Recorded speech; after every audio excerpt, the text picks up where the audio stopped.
L'art lumino-cinétique qui est aujourd'hui présenté à Sitges, à la Fondation STEMFLI, est quelque chose de très important dans l'histoire de l'art du XXe siècle. C'est un courant qui a commencé au début de la période, directement avec les artistes futuristes et les artistes abstraits.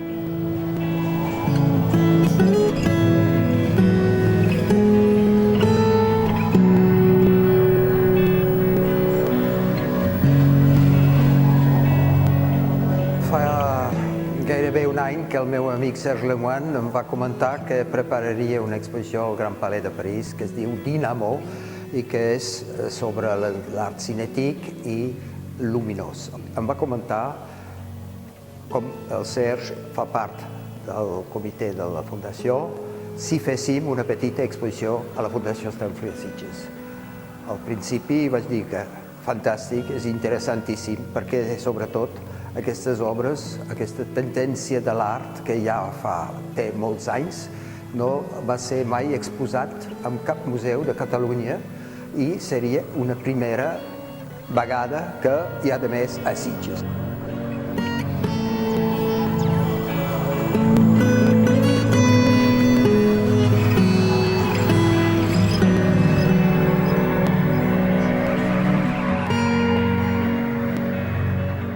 Les artistes qui sont exposés ici à la Fondation STEMFLI ont en commun de s'intéresser particulièrement à l'utilisation de la lumière dans leur création ou à l'utilisation du mouvement. On le voit avec par exemple l'œuvre de Jesús Rafael Soto qui se trouve derrière moi, qui est une peinture au sens classique du terme, mais qui n'est pas réalisée avec les moyens classiques de la peinture. Et donc ce que cherche à traduire Soto avec les moyens techniques qu'il utilise, c'est une vibration à la fois de la surface, mais en même temps de l'atmosphère, en même temps de l'espace qui se trouve entre le spectateur qui regarde l'œuvre et l'œuvre elle-même.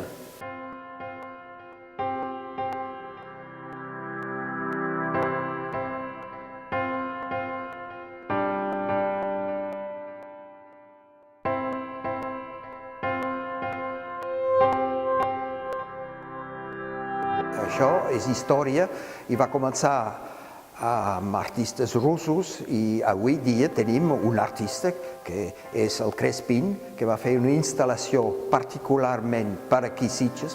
És una cosa que es mou, uns anells que estan programats per internet i que quan és a Tòquio o Nova York el pot canviar de moviment. O sigui que és un art, no és nou, però no és massa conegut aquí i per això crec que l'importància d'aquesta exposició és enorme.